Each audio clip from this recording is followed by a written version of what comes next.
Welcome to Speed Reads. The Power of No. Enhance your life with the power of saying no. James Altucher and Claudia Azula Altucher. The power of no, because one little word can bring health, happiness, and abundance. Have you ever been in the situation where someone asks you for something and you know that you should decline, that you should just say no, but you can't? Maybe it was the last time a friend asked you to help paint the kitchen during your exams, or when you had to run errands for your sarcastic boss. The truth is, we've all been there, and learning how to take hold of those moments and just say no is one of the greatest feelings imaginable. But these blinks take it a step further. It's not just about saying no to a particular situation. It's also about saying no to scarcity and to needless noise. It's about saying no to the things that harm you. In the end, by learning not just how to say no, but also the power of no, you'll find it easy to say yes to yourself. Saying no to bad relationships leads to health and true love. Blank number 1. Saying no to bad relationships leads to health and true love. We all know that there are some things that we should do more often than others, but in the end, it all comes down to everyday choices. When faced with these choices, it's easy to get pulled into situations you would rather avoid or to ignore your well-being. But if you want to get the most out of life, you should choose life. Choosing life means not pursuing habits that quite literally cause you to die, like poor nutrition or smoking. By abstaining from poor nutrition and smoking, you are less likely to die from heart disease or lung cancer and will have chosen life. Another way to choose life is by ridding yourself of negative and abusive people. Say no to the people who drain your positive energy or stir up feelings of guilt or fear. It frees up resources like your time and energy that can be directed toward your inner circle. But how do you know who belongs to your inner circle? This exercise will help you figure it out. List all the people you engage with at least 5 times per week. Then rate how these encounters make you feel on a scale from 1 to 10, 10 being the best. Start focusing on the people you've ranked higher than 8 by spending more time with them. Spend less time with everyone else on your list, and distance yourself even farther from those ranked lower than 5. Taking distance from these kinds of people may be a challenge at first, and like any major change in behavior, starting to say no might require you to overcome destructive behavioral patterns. Take one of the authors, Claudia. She had always pursued unavailable men. In the most extreme case, she pursued someone for almost 2 years, convinced she was in love with him despite having seen him just 4 times. Eventually, she realized that she was addicted to unattained love and started saying no, first to this particular man, then to her addiction. To say no to her addiction, she went to a support group, which helped her to prepare for a real relationship based on love, honor, and respect. She's now been happily married for over 5 years. Saying no to other people's expectations empowers you to follow your dreams. Blank number 2. Saying no to other people's expectations empowers you to follow your dreams. Have you ever wondered in the middle of a project, is this really me? Or am I just trying to please my boss by laughing at his stupid jokes? Maybe you've had similar feelings about one of your relationships. It's time to stop doing things you don't want to do by using your assertive no.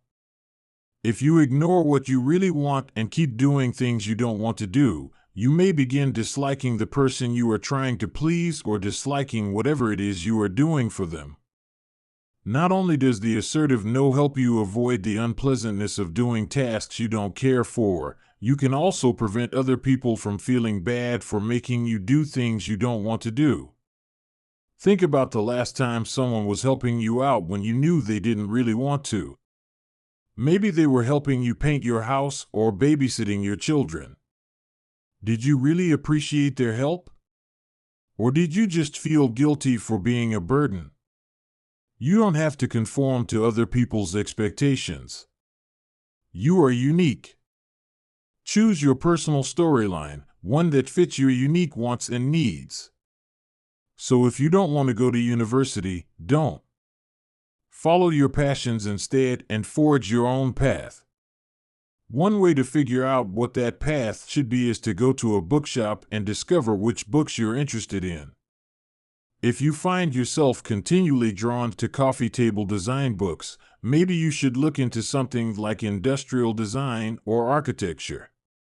When you listen to these personal inclinations and start exploring your interests, you'll simultaneously increase your mental muscle as well as your appeal to other people.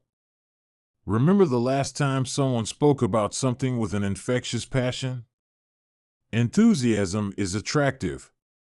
And when people like you more, they're more likely to trust both you and what you say, as well as enjoy your company. Saying no to scarcity and noise allows for abundance and silence.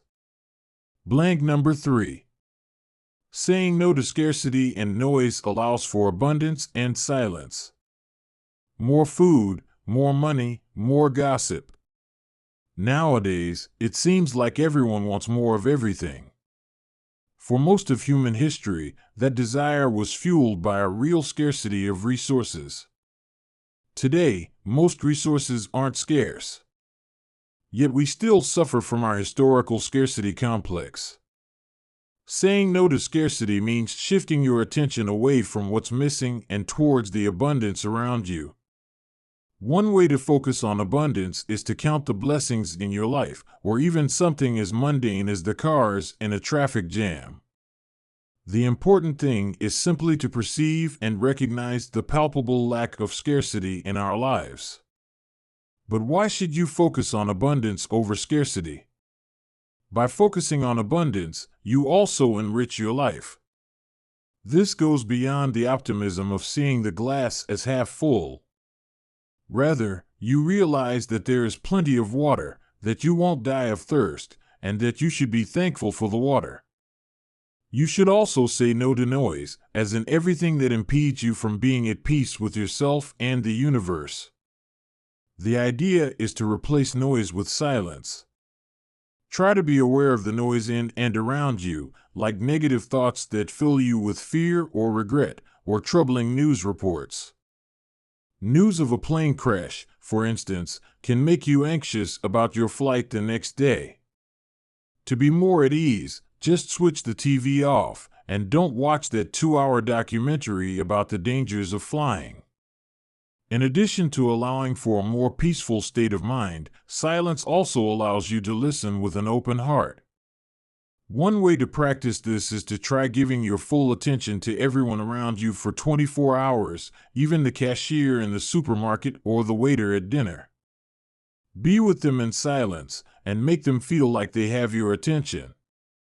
The look of a lonely person feeling noticed for the first time in a day is one you won't forget.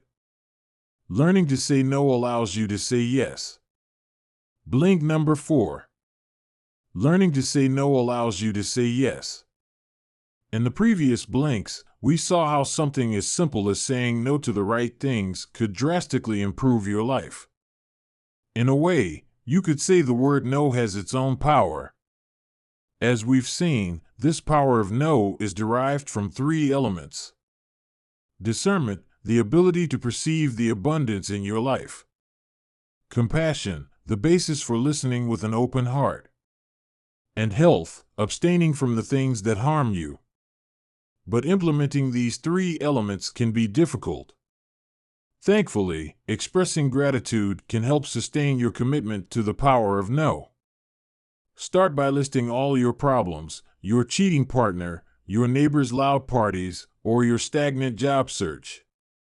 Then list all the good things in your life, from breathing fresh air to having a roof over your head. Then go on a gratitude diet. Start each day by thinking about the things you are thankful for. This will help you focus more on the good in your life and say no to the bad. To get the most from the power of no, you will need to involve all 4 of your bodies. the physical, the emotional, the mental, and the spiritual. In order to serve and care for all your bodies, try using the alien technique. Imagine yourself as an extraterrestrial special agent on a mission to save lives. But to reach your goal, you must possess the body of a human for one day. On the first morning in your new human body, you become acutely aware of what the body needs.